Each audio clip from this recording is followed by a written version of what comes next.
சனாதனம்னா என்ன நினைச்சீங்க? அதுதான் சன்மார்க்கம். சன்மார்க்கம் தான் சனாதனம். யாராவது என்ன அடிச்சுருவாங்க இதெல்லாம் சொன்னோம்னா.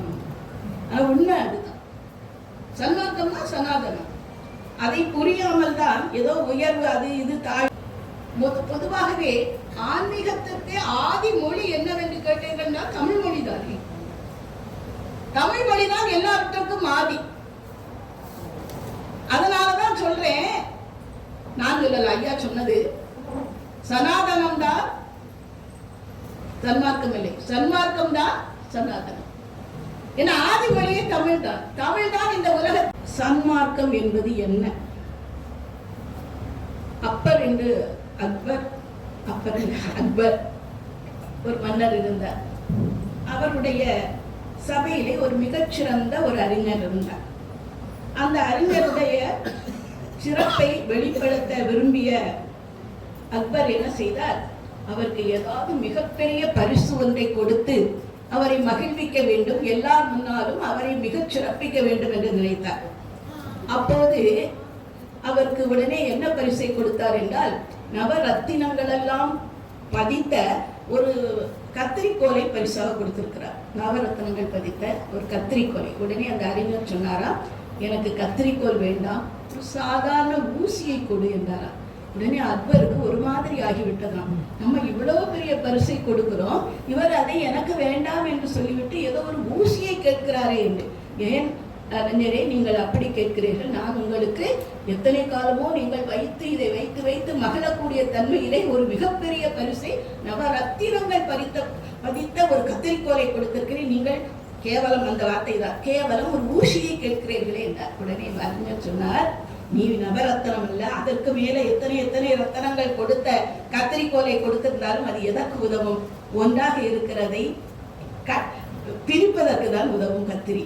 ஆனால் நான் கேட்கக்கூடிய ஊசி இரண்டாக இருப்பதை ஒன்றாக தைப்பதற்கு உதவும் என்று சொன்னார்களாம்.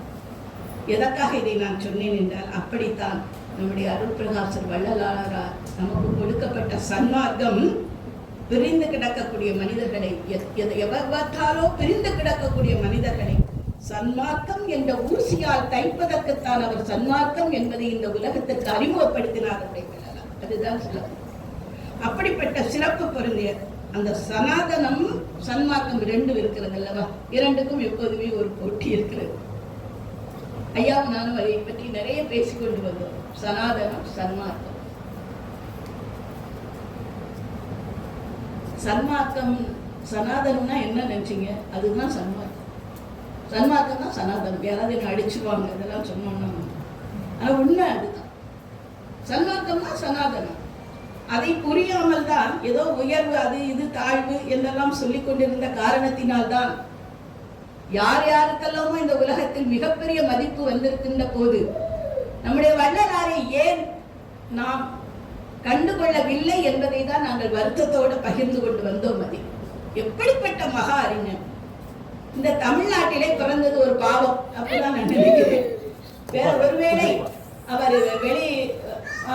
வெளி மாநிலங்களில் எங்காவது பிறந்திருந்தாலோ வெளிநாட்டில் பிறந்திருந்தாலோ ஒன்றுமில்லை, ஒரு சின்ன ஒரு கருத்தை சொல்கிறார்கள், அவர்களை அந்த ஊரே வைத்து தாங்கிக் கொண்டிருக்கிறது. எத்தனாயிரம் கருத்துக்கள், எப்படிப்பட்ட கருத்துக்கள்! ஒரு மனிதன் எப்படி வாழ வேண்டும், எப்படி வாழ்ந்தால் அவன் மனிதனாக கருதப்படுவார்?